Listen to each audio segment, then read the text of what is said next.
Hello student, I welcome to all of you in my online classes. Student, this online class is about class 10th. Okay? Student, as you know, in my previous classes I already discussed about the DBMS. Okay? This is my video number 2. Here I am going to discuss RDBMS. Okay student? RDBMS. The full form of RDBMS is first is relational database management system. ठीक है, तो इसके पहले वाले class में हमने DBMS पे discuss किया था. इसमें मैंने बताया था कि why we are using DBMS software. Okay, what are its advantages okay for using database management system nowadays. Okay, so here I am going to discuss RDBMS.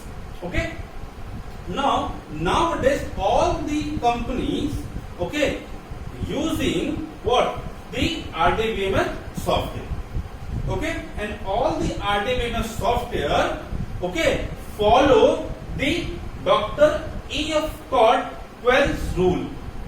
Okay, all the RDBMS software follow Dr. E.F. Codd 12 rule. ठीक है, ये 12 rule क्या है बेटा, इसको हम लोग एक एक करके देखेंगे. तो फिलहाल आपके सिलेबस में ठीक है ये कुछ रूल्स यहाँ पे दिए गए, उसको पहले मैं डिस्कस करूंगा, उसके बाद फिर इसके बाद हम आगे चलेंगे. ठीक है, तो डॉक्टर E.F. कॉड है कौन? Doctor E.F. कॉड एक रिसर्च स्कॉलर्स थे. ठीक है, जो कि IBM कंपनी से जुड़े हुए थे और उन्होंने सन जोस में एक रिसर्च लैबोरेटरी में यहाँ पर 12 रूल इन्होंने बनाया, जो कि किसी भी डेटाबेस मैनेजमेंट सिस्टम के लिए एक इंपॉर्टेंट थिंग है. ठीक है, सो यहाँ पर क्या रूल्स हैं कि RDBMS का रूल क्या है वो हम देखते हैं. सबसे पहले देखते हैं कि फर्स्ट रूल क्या है. इन्होंने बताया कि पहला रूल क्या होना चाहिए किसी भी अच्छे ठीक है स्पेसिफिक ठीक है ट्रस्टवर्दी डेटाबेस सॉफ्टवेयर के लिए, data in collection of tables, जो कि डेटा प्रेजेंट होगा इन द फॉर्म ऑफ टेबल्स. ठीक है, जो कि डेटा आपका स्टोर होगा डेटाबेस के अंदर, वो टेबल की फॉर्मेट में स्टोर होगा. पहली चीज तो ये ठीक है, data will present in a collection of tables. इसका मतलब एक डेटाबेस के अंदर बहुत सारे टेबल्स होंगे. ठीक है, बहुत सारे टेबल्स होंगे जो इसमें अलग अलग प्रकार के डेटा स्टोर होंगे. वो किसी एक पर्टिकुलर कंपनी का डेटा हो सकता है, किसी पर्टिकुलर स्कूल का डेटा हो सकता है. ठीक है, या फिर किसी बैंक का डेटा हो सकता है, या रिजर्वेशन का डेटा हो सकता है. तो data will present in the form of table और collection of table. Now second rule क्या कहते हैं, वो the data will related to each other, mean जो table will related to each other in common fields, may or may not be in common field. इसका मतलब क्या हुआ कि बहुत सारे अगर टेबल्स एक डेटाबेस के अंदर हैं तो वो सारे क्या होने चाहिए, एक दूसरे से क्या होंगे, रिलेटेड होंगे.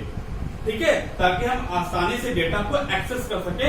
अगर हमें एक टेबल से नहीं मल्टीपल टेबल से रिकॉर्ड अगर हमें एक्सेस करना है. ठीक है, तो डेटा और table will be related to each other in the form of relational keys. Okay, और कॉमन फील्ड्स. कॉमन फील्ड क्या, फील्ड का मतलब क्या है, कॉलम से. ठीक है, तो data will be related to a common field, यानी कि टेबल जो भी हमारे टेबल जो है वो कॉमन फील्ड से क्या होंगे, एक दूसरे से क्या होंगे, रिलेट होंगे. ठीक है, ठीक. दूसरा क्या हमारा है, all the RDBMS software will use SQL language. ठीक है, जितने भी हमारे RDBMS सॉफ्टवेयर होंगे वो सभी के सभी SQL लैंग्वेज यूज करेंगे. ठीक है, SQL का फुल फॉर्म क्या है, structure query language. Simple, structure query language. ये लैंग्वेज हेल्प करती है डेटाबेस सॉफ्टवेयर को टू एक्सेस और to manage the record. Okay बेटा, तो ये लैंग्वेज बहुत इंपॉर्टेंट है. मींस आप कह सकते हैं कि SQL is a language for database software. ठीक है, इसके अलावा कोई लैंग्वेज नहीं है. ठीक है, डेटाबेस में. नाउ अब हम इसके बाद अच्छा इसके बाद और भी कुछ रूल्स हैं. आपको मैं 3 रूल बताए, आपको 3 रूल बताए. इसके बाद और भी जो रूल्स है वो भी हम डिस्कस करेंगे इन आवर सब्सिक्वेंट लेक्चर. ठीक है, तो you have to must watch this video. ठीक है, नेक्स्ट हमारा क्या है, अब हम नेक्स्ट क्या पढ़ने वाले हैं, मोस्ट पॉपुलर RDBMS. ठीक है, वो मोस्ट पॉपुलर RDBMS है क्या, पहला RDBMS मतलब वो सॉफ्टवेयर जो कि आज की डेट में कंपनीज यूज कर रही है.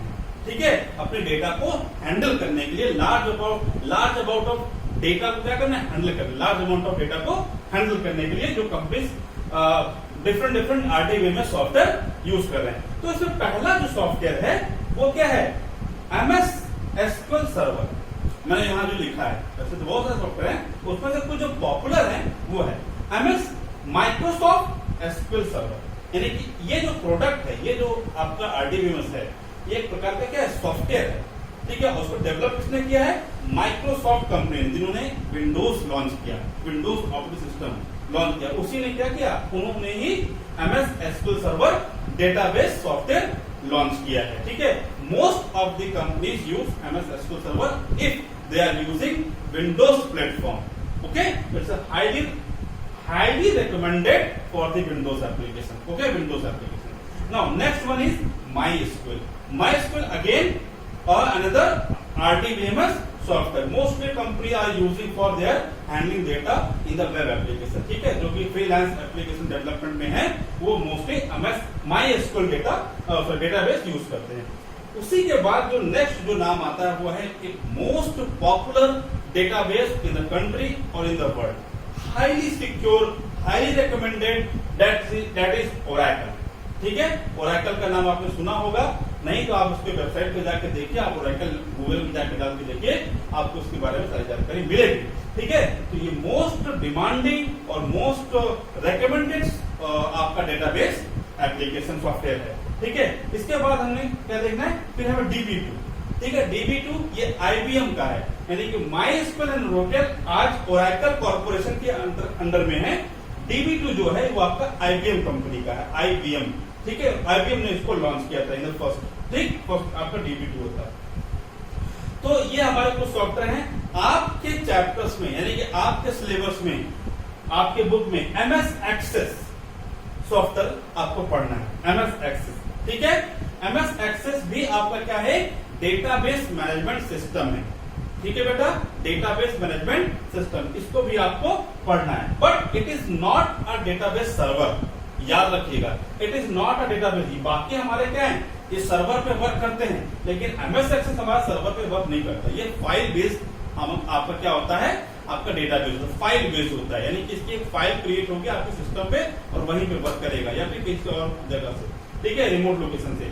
बाकी जो आपकी जो डेटाबेस है, डेटाबेस सर्वर की तरह वर्क करते हैं, means many users can access the same data in different location at same time, ठीक है। डिफरेंट लोकेशन से एक डेटा को एक्सेस कर सकते हैं, because it makes and it provide service of server also, ठीक है। सो बेटा ये आपने देखा कि मोस्ट पॉपुलर RDBMS, ठीक है। हमको पढ़ना क्या है, MS Access, ठीक है। आपको मैं प्रैक्टिकली इसका कैसे हम MS Access में डेटाबेस क्रिएट करते हैं, कैसे हम टेबल क्रिएट करते हैं, कैसे हम रिकॉर्ड इंसर्ट करते हैं MS Access में, वो मैं आपको करके दिखाऊंगा प्रैक्टिकली, ठीक है। और जो आपके एग्जाम से रिलेटेड जो क्वेश्चंस आते हैं वो आते हैं आपके MySQL से, ठीक है। तो इसमें MySQL का मतलब क्या है, यहाँ पे आपको क्वेरी लिखना है, SQL का सिंटैक्स जो भी होगा वो हम आपको सिखाएंगे कि SQL में क्या कौन कौन से सिंटैक्स होते हैं, जैसे रिकॉर्ड को अपडेट करना है, रिकॉर्ड को डिलीट करना है, रिकॉर्ड को सिलेक्ट करना है, रिट्रीव करना है, ठीक है। ये सारी चीजें हम किसमें सीखेंगे, MySQL में सीखेंगे। तो इसका भी मैं प्रैक्टिकल करके आपको दिखाऊंगा। तो फिलहाल अभी हमने ये जाना कि ये मोस्ट पॉपुलर RDBMS सॉफ्टवेयर जो कि आज की डेट में वर्किंग है, ठीक है। तो RDBMS क्या है वो आपने समझा। चलिए बेटा, अब इसके बाद हम क्या देखने जा रहे हैं, पहला जो रूल हमें यहाँ क्या कहता है, table in a collection of data are in collection in format, यानी कलेक्शन ऑफ टेबल्स में, यानी कि यहाँ पे सबसे पहले हम टेबल की बात करेंगे। जो डेटा आपका होगा डेटाबेस के अंदर वो एक टेबल के फॉर्मेट में आपका होगा। तो चलिए अब हम एक टेबल क्रिएट करते हैं और उसके अंदर हम क्या डेटा इंसर्ट करते हैं, डेटा रखते हैं और फिर देखते हैं कि कैसे हम डेटा को मैनेज करेंगे टेबल के फॉर्मेट में, ठीक है। तो पहला यहाँ पर क्या है, हम इसको रिमूव करते हैं यहाँ से,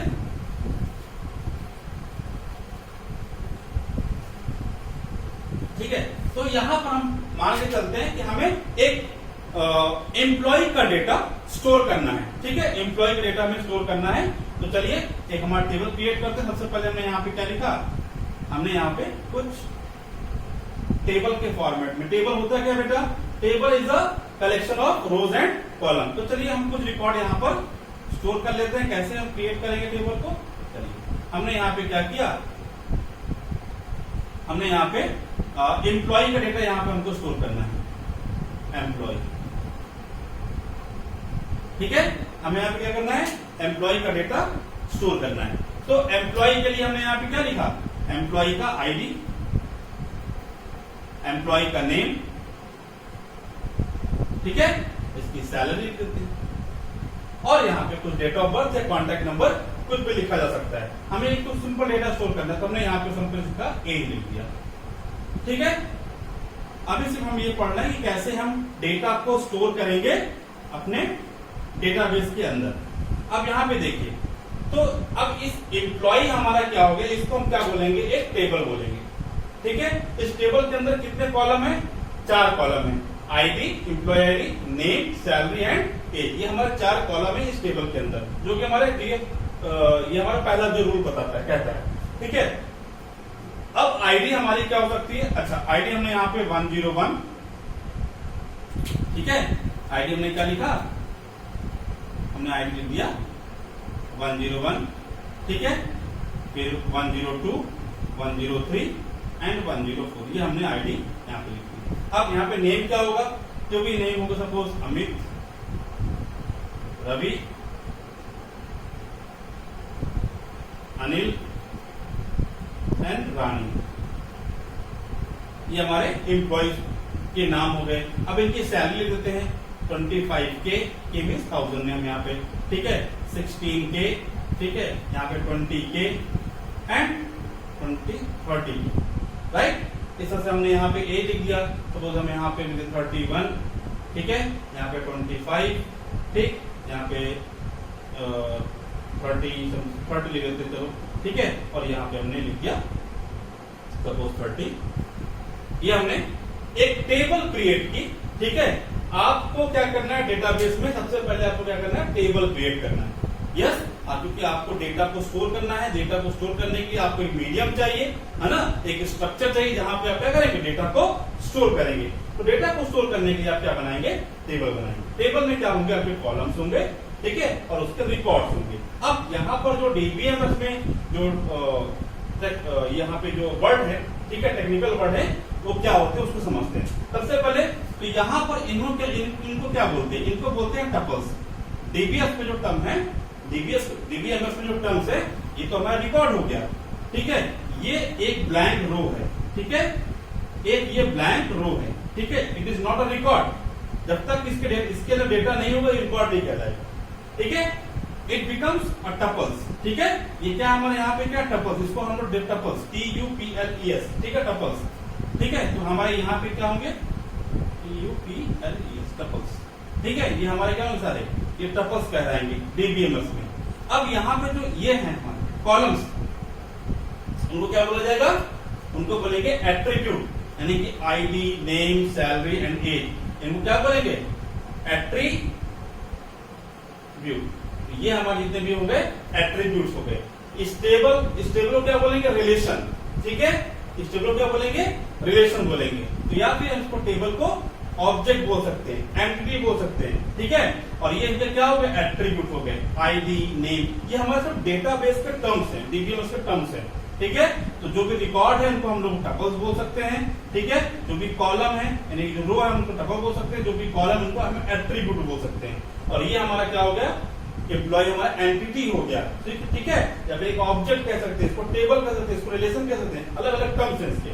ठीक है, तो यहाँ पर ये क्या होगा, ब्लैंक रो है। ठीक, इस ब्लैंक रो में भी कोई रिकॉर्ड नहीं है। ठीक है, इट्स अ रो। नाउ अब यहाँ पर हम कोई रिकॉर्ड एंटर करेंगे तो इसको क्या बोलते हैं, इंसर्ट करना, रिकॉर्ड को इंसर्ट करना। कोई यहाँ पे चेंजेस करने के तो अपडेट करने को बोलते हैं। तो क्या बोलते हैं, अपडेट। जैसे हमने मान लो एज को 25 की जगह हमने 24 किया, तो ये अपडेट किया हमने रिकॉर्ड को। ठीक है, ठीक है, हमने रिकॉर्ड को अपडेट किया, या फिर किसी रिकॉर्ड को यहाँ से रिमूव कर दिया। इस रिकॉर्ड को हमने यहाँ से रिमूव कर दिया, जो डेटाबेस का टर्म्स मैं बता रहा हूँ। अगर किसी रिकॉर्ड को रिमूव कर दिया, इट इज कॉल्ड डिलीट कहना। ठीक है, किसी रिकॉर्ड को रिमूव करने को क्या कहते हैं, डिलीट करना। कोई रिकॉर्ड को एंटर करना, सपोज यहाँ पे 105 यहाँ पे हम एंटर कर रहे हैं, यहाँ पे एंट्री कर रहे हैं सपोज, तो ये हुआ इंसर्ट करना। ठीक है, रिकॉर्ड को रिमूव करने के लिए बोलते हैं डिलीट करना। ठीक है, किसी रिकॉर्ड को अगर मॉडिफाइड कर रहे हैं, जैसे 24 है 25 किया, ठीक है, 30 35 किया, तो क्या हुआ, यहाँ पे रिकॉर्ड को हम अपडेट कर रहे हैं, ठीक है। तो इंसर्ट डिलीट अपडेट ये हमारा क्या DML स्टेटमेंट आता है। चलो इसके बारे में हम बात करेंगे बाद में। तो फिलहाल अभी हमने ये देखा कि पहला रूल क्या कहता है हमारा, data in collection in of table, यानी कलेक्शन ऑफ टेबल में होना चाहिए डेटा आपका, यानी एक डेटाबेस के अंदर बहुत सारे टेबल्स हो सकते हैं, ठीक है बेटा। ये मान लो हमारे एम्प्लॉय का सिंपल एक इसकी पर्सनल इंफॉर्मेशन हो गई। अब एम्प्लॉय की सिर्फ पर्सनल इंफॉर्मेशन, अभी यहाँ पर एम्प्लॉय की अगर कोई ट्रांजेक्शन हुई है, ठीक है, उनका सर्विस रिकॉर्ड है, तो वो भी कहीं ना कहीं उसको स्टोर करना होगा। तो एम्प्लॉय की वो सर्विस रिकॉर्ड अलग होगी।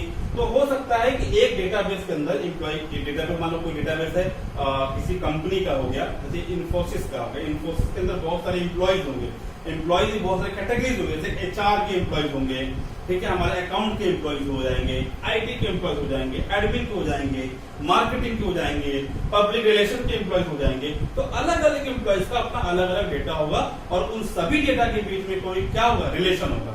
अब जो कि सेकंड हमारा रूल कहता है related to common fields column, ठीक है। तो ये क्या है, सेकंड रूल क्या है वो मैं आपको समझाने जा रहा हूँ, ठीक है बेटा।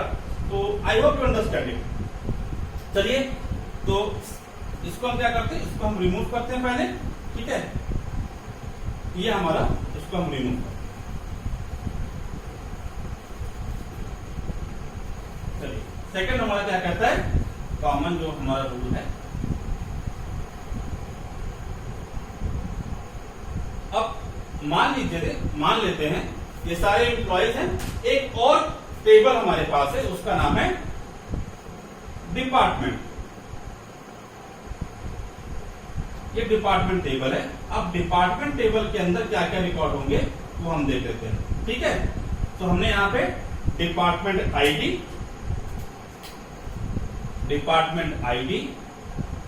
एंड डिपार्टमेंट नेम, ठीक है, ये कॉलम रख लिया। अब हमने डिसाइड कर दिया कि जो हमारे एम्प्लॉयज होंगे वो किसी ना किसी डिपार्टमेंट से रिलेट होंगे, ठीक है। तो हमने यहां पे लिखा 1 ठीक है, यहाँ पे लिखा 2 2 2 एंड 3 3 3, ये हमारे डिपार्टमेंट आईडीज हो गए। अब इसके बाद हमने डिपार्टमेंट नेम लिख दिया, हमने लिख दिया अकाउंट सेक्शन AC, ठीक है, IT सेक्शन IT और मार्केटिंग MRKT। ये हमारे 4 डिपार्टमेंट हो गए, AC IT and marketing. AC का मतलब अकाउंट सेक्शन, ठीक है, ठीक है। IT का मतलब जो हमारे इंफॉर्मेशन टेक्नोलॉजी पे जो एम्प्लॉय देंगे, जो कि हमारे सर्विस इंजीनियर्स होते हैं, इनका एम्प्लॉय हो गए, ठीक है। डेवलपर हो सकते हैं, है ना, डिजाइनर होते हैं, उनको IT पे करते हैं। फिर मार्केटिंग है। तो अलग अलग हमारे यहाँ पे क्या डिपार्टमेंट है। अब बेटा ये बताओ कि एम्प्लॉय टेबल्स और डिपार्टमेंट टेबल में कोई क्या है, कोई कनेक्शन नहीं है, ठीक है। क्या हम बता सकते हैं यहाँ पर कि अमित किस डिपार्टमेंट में वर्किंग है? नहीं बता सकते, है ना। या रवि किस डिपार्टमेंट में वर्किंग है, या अनिल, ठीक है, यहाँ पे इसको अनिल कर लेते हैं, या फिर रानी कर लेते हैं ना, ठीक है। तो अमित, रवि और रानी किस डिपार्टमेंट में है, यहाँ पे कहीं किसी से मालूम पड़ रहा है? नहीं मालूम पड़ रहा है, ठीक है। अब हम क्या करेंगे, इसको रिलेट करेंगे। तो हमने क्या किया, एक न्यू कॉलम यहां पर टेबल के बीच में ऐड कर दिया, ठीक है, ठीक है। हमने क्या किया, एक न्यू कॉलम यहां पर हम ऐड कर देंगे, कौन से टेबल में, यहां एम्प्लॉय टेबल, और मैंने यहां पर लिख दिया डिपार्टमेंट आईडी, ठीक है। अब डिपार्टमेंट आईडी में मैंने, अब देखिए, अब क्या होंगे, इस सारे एम्प्लॉय इस टेबल से रिलेटेड हो जाएंगे। कैसे होंगे देखिए, मैंने यहां लिख दिया 1 1 1 1 1 1 और 1, सॉरी यहां पर लिख दिया 3 3 और 3। अब हम बता सकते हैं क्या कि अमित, रवि और रानी किस डिपार्टमेंट में वर्किंग है? यस, हम बता सकते हैं कि अमित और रवि अकाउंट डिपार्टमेंट में वर्किंग है और रानी हमारे मार्केटिंग डिपार्टमेंट की एम्प्लॉइज है। तो इस तरह से हमने क्या, सेकंड जो रूल था कि data in related in with the help of common fields, ठीक है। जो टेबल है हमारे कॉमन फील्ड से क्या होंगे, मे और मे नॉट रिलेटेड होंगे, ठीक है। तो यहाँ पर हमने ये देखा, ये सब ये डॉक्टर EF कोड के क्या रूल्स हैं, ठीक है। अब आता है हमारा जो नेक्स्ट थिंग आता है, क्या जो नेक्स्ट रूल है वो क्या होता है कि आपका जो डेटा होगा, ठीक है, वो एक डेटा जो होगा यानी कि जो रिकॉर्ड होगा यूनिकली आइडेंटिफाइड किए जाएंगे। ठीक है, जो भी डेटा होंगे वो यूनिकली आइडेंटिफाइड किए जाएंगे। इसका मतलब कोई डेटा पर रिपीटिशन नहीं होगा। ठीक है, जैसे कि हम जब भी स्कूल में एडमिशन लेते हैं आप लोग, तो आपको एक आईडी नंबर या एडमिशन नंबर असाइन कर दिया जाता है, जिससे क्या होता है पूरा स्कूल आपको यूनिकली आइडेंटिफाइड कर सकता है, भले ही आपके नाम से इस स्कूल के अंदर बहुत सारे बच्चे हों। ठीक है, तो ठीक उसी तरह से बहुत सारे यहाँ पे हम रूल लगाते हैं जिससे कि हम इसको इंश्योर कर सकते हैं कि डेटा के अंदर डुप्लीकेसी ना हो। ठीक है, नेक्स्ट हमारा क्या आता है इसके बाद? इसके बाद क्या आएगा हमारा? अब जो थर्ड रूल था आपने पढ़ा था वो था SQL. All the database use what? SQL language. तो यहाँ पे एसक्यूएल के बारे में पढ़ लेते हैं। एसक्यूएल है क्या बेटा? ये एसक्यूएल एक क्या है? डेटाबेस लैंग्वेज है। फुल फॉर्म क्या होता है इसका? Structured query language. Structured query language, it is a database language. This language help us to access data, okay, to access data, to update data, to delete data, okay, to modify the data। तो entire thing जो कि आपके commands होंगे, ये हमारे क्या है, यहाँ पे हम यहाँ पर क्या सीखेंगे? Different SQL commands. ठीक है, डिफरेंट हम क्या सीखेंगे? एसक्यूएल कमांड सीखेंगे। तो चलो हम क्या करते हैं, एसक्यूएल कमांड की कुछ कैटेगरीज हैं, उसको हम पहले समझ लेते हैं। उस कमांड के थ्रू हम क्या डेटा में यानी कि टेबल के अंदर क्या रिकॉर्ड को इंसर्ट करना, रिकॉर्ड को मॉडिफाई करना, रिकॉर्ड को डिलीट करना, रिकॉर्ड को एक्सेस करना, वो सब हम किससे सीखते हैं? हम क्या किससे करेंगे? एसक्यूएल लैंग्वेज से करेंगे।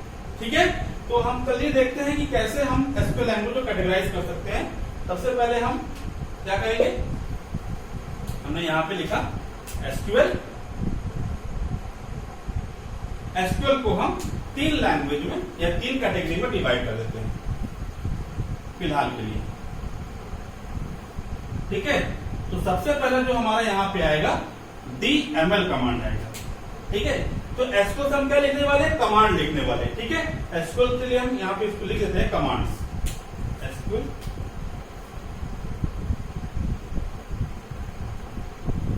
कमांड्स।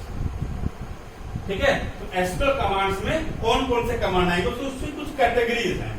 तो पहली कैटेगरीज क्या हमारी है? डीडीएल। डीडीएल। ठीक है, दूसरी जो कैटेगरी है वो है डीएमएल। ठीक है, डीडीएल एंड डीएमएल। और उसके बाद जो नेक्स्ट कैटेगरी हम उसको बनाते हैं वो आपका ट्रांजैक्शन एसक्यूएल, टीएसक्यूएल। ठीक है, टीएसक्यूएल, वो भी हम देखेंगे। ठीक, तो फिलहाल आपके जो सिलेबस में ये 2 लैंग्वेज यानी कि 2 कमांड आपको सीखना है, डेटा डेफिनेशन लैंग्वेज और डेटा मैनिपुलेशन लैंग्वेज। इसका फुल फॉर्म क्या होगा? डेटा डेफिनेशन लैंग्वेज, और इसका फुल फॉर्म क्या होगा? Data manipulation language. अच्छा बेटा, अभी मैंने बोर्ड की कॉपी चेक करी तो उसमें एक क्वेश्चन लिखा हुआ था कि आपको डेटा डेफिनेशन लैंग्वेज और डेटा मैनिपुलेशन लैंग्वेज के एग्जाम्पल लिखने हैं। तो कई सारे बच्चों ने मिसमैच किया। डेटा डेफिनेशन लैंग्वेज का कुछ लिखा है, डीएमएल का कुछ लिखा है, डीडीएल का कुछ लिखा है। ठीक है, तो ये बहुत अच्छी तरह से इसको समझना है। इसको मैं बहुत अच्छी तरह समझाऊंगा कि कैसे हम पहचानेंगे कि डेटा डेफिनेशन लैंग्वेज क्या होगी और डेटा मैनिपुलेशन लैंग्वेज क्या होगी। ठीक है, तो अब सबसे पहले हम देख लेते हैं कि डीडीएल में कौन कौन सी कमांड आते हैं, यानी डीडीएल कैटेगरी के अंदर कौन कौन से कमांड हमारे पास आएंगे। तो नाम से समझिए इसको, डेटा डेफिनेशन। इसका मतलब हम न्यू डेफिनेशन को क्रिएट करना, न्यू डेफिनेशन को क्या करना है? मॉडिफाई करना, और डेफिनेशन को मॉडिफाई करने पर डेफिनेशन को रिमूव कर देना। इसका मतलब ये पूरा का पूरा स्ट्रक्चर के लिए है, डेटाबेस टेबल के स्ट्रक्चर से रिलेटेड है ये। ठीक है, जैसे किसी फाइल को क्रिएट करना, किसी फाइल को मॉडिफाई करना और किसी फाइल को डिलीट कर देना। ठीक है, आपके कंप्यूटर के अंदर फाइल को क्रिएट करना। ठीक है, you are going to create new file. ठीक है, अब फाइल को क्रिएट करने के बाद क्या करते हैं? मान लीजिए आपने फाइल का नाम चेंज किया, तो मतलब आपने फाइल का नाम चेंज किया, यू रीनेम द फाइल। ठीक है, तो पहला कमांड क्या आएगा? क्रिएट। जो पहला कमांड आएगा क्रिएट।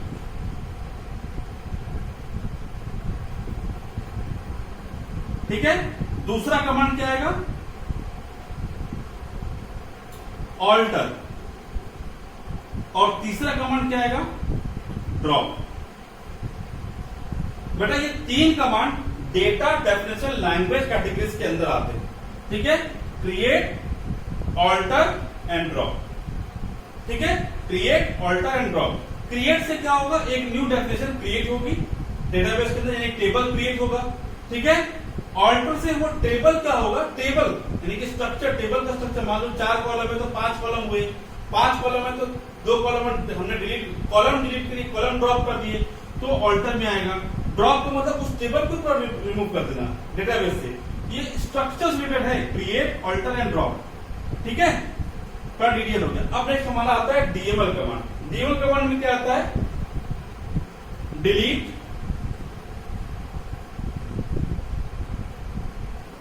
अपडेट एंड इंसर्ट, और एक और कमांड है सेलेक्ट। आपको बुक में सेलेक्ट कमांड डीएमएल में मिलेगा, ठीक है। इसको मैं अलग से डेटा क्वेरी लैंग्वेज में लिखता हूं, क्वेरी लैंग्वेज, ठीक है। तो डिलीट का मतलब क्या हुआ, टेबल के अंदर जो रिकॉर्ड है उसको डिलीट करना, टेबल को नहीं।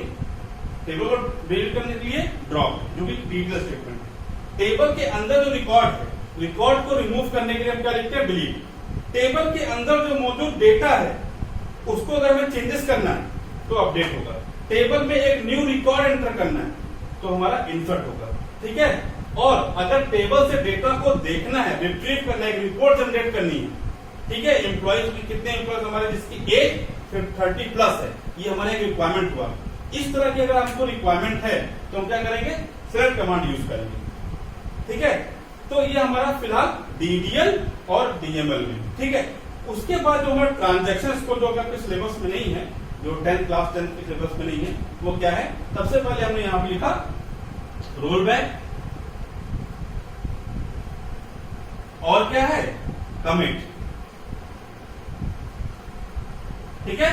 इसके अलावा भी हमारे हैं begin, roll back, commit, many things are, save point also. जो हमारा ट्रांजेक्शन है स्कूल लैंग्वेज में, जो आपके सिलेबस में नहीं है, तो फिलहाल आपको इसमें फोकस करना है क्रिएट, ऑल्टर एंड ड्रॉप। ये आपका डिटेल स्टेटमेंट में आता है। डीएमएल में क्या आएगा, delete, update and insert, insert, delete, update, ये भी आप कह सकते हैं, ठीक है। तो अब इसका एक सिंपल एग्जांपल मैं यहां पे करके दिखाने वाला हूं आपको। चलिए सबसे पहले हम समझते हैं कि डीडीएल स्टेटमेंट कहां पर आपको यूज करना है, ठीक है। चलिए सबसे मान लीजिए हमें टेबल को क्रिएट करनी, न्यू टेबल का स्ट्रक्चर क्रिएट करना है, तो हमने यहाँ पे क्या किया, एक न्यू टेबल का स्ट्रक्चर किस कमांड के थ्रू क्रिएट होगा, ठीक है। ये हो गया हमारा एम्प्लॉइज, ठीक है। इसके लिए हमने यहाँ पे अब जो पूरा स्ट्रक्चर क्रिएट होगा उसके लिए जो कौन सा कमांड यूज करेंगे हम, डीडीएल का। डीडीएल का जो कमांड यूज करेंगे वो कौन सा होगा, क्रिएट कमांड होगा, ठीक है। कौन सा कमांड होगा, क्रिएट कमांड। तो हमने यहां पर employee ID, name, salary and age, ये हमने कॉलम क्रिएट किए, हमने पूरा स्ट्रक्चर क्रिएट किया। अभी इसके अंदर कोई रिकॉर्ड नहीं है, ठीक है। तो ये जो पूरा स्ट्रक्चर क्रिएट होगा किस कमांड से क्रिएट होगा, डीडीएल के क्रिएट कमांड से, ठीक है। अब मान लीजिए इस स्ट्रक्चर में कोई नया कॉलम ऐड करना है टेबल क्रिएट होने के बाद, यानी कि स्ट्रक्चर में हम मॉडिफिकेशन कर रहे हैं, टेबल में हम क्या कर रहे हैं, मॉडिफिकेशन कर रहे हैं। तो हम क्या करेंगे, यहां पर कैसे मॉडिफाइड होगा, उसके लिए कौन सा कमांड होगा, उसके लिए कमांड होगा ऑल्टर, ठीक है। कौन सा कमांड होगा, ऑल्टर। जैसे मान लीजिए एज के बाद हमें यहां पर एक न्यू कमांड ऐड करना है, उसका ID, name, age, salary, suppose email ID, ठीक है, ईमेल आईडी। अगर हमें ईमेल आईडी टेबल क्रिएट करने के बाद हमें एक नए कॉलम की जरूरत पड़ी, इसका मतलब क्या, हमने स्ट्रक्चर में चेंजेस करना है, तो चेंजेस करने के लिए कौन सा कमांड आएगा, ऑल्टर कमांड आएगा, ठीक है, स्ट्रक्चर में चेंजेस करने के लिए। अब मान लेते हैं कि मान लीजिए ये हमारा जो टेबल क्रिएट किया है, हमारे डीबीए ने, डेटाबेस एडमिनिस्ट्रेटर ने बोला कि टेबल गलत क्रिएट हो गया है, इसको वापस से क्रिएट करेंगे या फिर इसको ड्रॉप करके एक बार तुमको दूसरा बताता हूं कौन टेबल क्रिएट करें। तो अब क्या करें, इस स्ट्रक्चर को पूरा रिमूव कर देना है, समझ में आ रहा है? यानी कि एम्प्लॉय स्ट्रक्चर जो टेबल हमारा बना है इसको एक तो रिमूव कर देना है, तो उसके लिए हम कौन सा कमांड यूज करेंगे? ड्रॉप। समझ में आया? तो हमने क्या सीखा? डीडीएल में create, alter and drop statement कहां पर यूज होगा। अब इसके बाद जो हमारे पास नेक्स्ट कमांड आता है वो क्या होगा? हमारा डीएमएल कमांड आएगा। ठीक है, डीएमएल कमांड होगा। अब डीएमएल कमांड में क्या क्या कमांड आएंगे? डीएमएल में सबसे पहले आएगा इंसर्ट, क्योंकि अभी ब्लैंक है, टेबल में कुछ नहीं है। ठीक है, it's modification language, data modification language या मैनिपुलेशन लैंग्वेज। तो सबसे पहले आएगा इंसर्ट। इंसर्ट का मतलब क्या हुआ? अब इस ब्लैंक टेबल के अंदर हमें एक रिकॉर्ड एंटर करना है। ठीक है, तो यहां पर हमने क्या किया? आईडी में 101, नेम में अमित, ठीक है, सैलरी में सपोज 25,000 और एज में मिल गया 25। तो ये हमारा एक नई एंट्री टेबल के अंदर होगी। ठीक है, उसके लिए हम कौन सा रिकॉर्ड या उसके लिए हम कौन सा कमांड यूज करेंगे? इंसर्ट कमांड यूज करेंगे। ठीक है, इसी तरह से चलिए हमने और रिकॉर्ड एंटर कर दिया 102, ठीक है, 103, ठीक, रवि, ठीक है, यहाँ पे 15,000, ठीक, एज हो गई इसके 30 में भी। ठीक है, यहाँ पे हो गया विशाल, ठीक, यहाँ पे इसकी सैलरी है 35,000 और सैलरी इसका एज हो गया। तो ये हमने क्या इंसर्ट कमांड का यूज करके टेबल में नया रिकॉर्ड एंटर किया है। ठीक, अब इस रिकॉर्ड में अगर हमें कुछ मॉडिफिकेशन करना है, सपोज मैंने गलती से 40 कर दिया, उसकी एज हमारी 38 है, तो अब इसको 40 से 38 करना है। इसके लिए जो कमांड होगा अपडेट कमांड होगा। कौन सा कमांड होगा? अपडेट। तो यहाँ पे अपडेट करके हम क्या कर देंगे? 38 कर देंगे। ठीक है, ये तो क्या अपडेशन, मान लो अभी नाम नहीं है, कुछ और नाम है, या सैलरी में हमने 15,000 गलती से लिख दिया है, या कुछ चेंजेस करना है या अपडेट करना है, इसको हमको चेंज करना है, सपोज 35 करनी है इसकी सैलरी। ठीक है, तो उसके लिए कौन सा कमांड होगा? अपडेट। यानी कि रिकॉर्ड में अपडेट करना है। ठीक है, टेबल में नहीं, रिकॉर्ड में अपडेट करना है या मैनिपुलेट करना है तो अपडेट कमांड। अब मान लेते कोई इंप्लॉई ने कंपनी छोड़ दी, अब उसका रिकॉर्ड हमें इंप्लॉय टेबल से रिमूव कर देना है। इसका मतलब क्या? यहां से हम उसको डिलीट कर देंगे, तो कौन सा कमांड आएगा? डिलीट। कौन सा कमांड आएगा? Delete command. इसका मतलब ये रिकॉर्ड यहां से क्या हो जाएगा? ये रिकॉर्ड इस टेबल के अंदर रहेगा ही नहीं, रिकॉर्ड नहीं रहेगा, टेबल रहेगा लेकिन उसका रिकॉर्ड नहीं रहेगा। ठीक है, तो ये हमारा हो गया insert, delete, insert, update and delete. अब नेक्स्ट आता है हमारा क्या? Thread command. थ्रेड कमांड में क्या होता है? मान लीजिए हमारे पास बहुत सारे टेबल्स हैं, एम्प्लॉय टेबल है, ठीक है, डिपार्टमेंट टेबल है, हमारे पास क्या हो गया? एम्प्लॉय का टेबल हो गया, ठीक है, डिपार्टमेंट का टेबल हो गया, ठीक, वैसे ही सैलरी का टेबल हो गया। बहुत सारे टेबल्स है हमारे पास। ये हो गया एम्प्लॉय, ये हो गया डिपार्टमेंट, ये हो गया सैलरी। ठीक है, अब हमें एक रिपोर्ट जनरेट करनी है। ठीक है, एम्प्लॉय का पर्सनल इंफॉर्मेशन, एम्प्लॉय के डिपार्टमेंट की इंफॉर्मेशन, एम्प्लॉय की सैलरी की इंफॉर्मेशन, सारी एक रिपोर्ट जनरेट कर देना है। ठीक है, जैसे कि आपको रिजल्ट आता है, रिजल्ट क्या? आपको रिपोर्ट है। ठीक है, आपको हिंदी में कितना मार्क्स मिला, मैथमेटिक्स में कितना मिला, साइंस में कितना मिला, कॉमर्स में कितना मिला, कंप्यूटर में कितना मिला, एक पूरा फॉर्मेट में आपको क्या मिलता है? रिजल्ट मिलता है। तो वो रिजल्ट भी किसी ना किसी डेटाबेस से आपके पास आता है। रिजल्ट के ऊपर आपके स्कूल का नाम होता है, ठीक है, स्कूल कोड होता है, ठीक है, आपने प्राइवेट किया है, रेगुलर किया है, ठीक है, आपका नाम होगा, उसके बाद स्कूल का जो लोकेशन है, एड्रेस होगा, वो सब होगा, प्रिंसिपल का साइन, एवरीथिंग। ठीक है, तो वो सब चीजें क्या कहां से आती हैं? ये बिल्कुल अलग अलग कहां से? टेबल से आती है। वो टेबल से आके आपको एक रिपोर्ट जनरेट होता है और उस रिपोर्ट से क्या होगा? आपको एक इसका आउटपुट मिलता है। तो रिपोर्ट जनरेट करने के लिए एक, ठीक है, सभी टेबल से क्या होगा? सभी टेबल से ये रिकॉर्ड यहाँ पर इस एक टेबल के अंदर आएंगे, जो कि हमारा क्या होगा? वर्चुअल टेबल होगा। ठीक है, फिजिकल टेबल नहीं होगी। ये सारे क्या? फिजिकल टेबल डेटाबेस के अंदर होंगे, फिजिकल फाइल में। लेकिन ये जो टेबल जो बनेगा, जिसमें सारे रिकॉर्ड आएंगे अलग अलग टेबल से, वो क्या होगा? वर्चुअल टेबल होगा। इसमें हमको रिपोर्ट मिलेगा। ठीक है, और इस तरह की रिपोर्ट को जनरेट करने के लिए जो कमांड हम यूज करते हैं वो सेलेक्ट कमांड हम यूज करते हैं। ठीक है, तो इस तरह से हमने क्या देखा?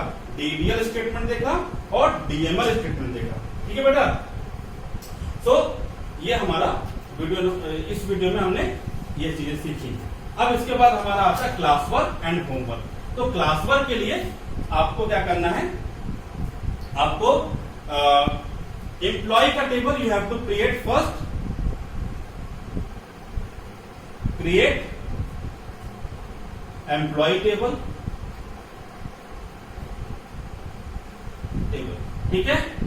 Second, create department table.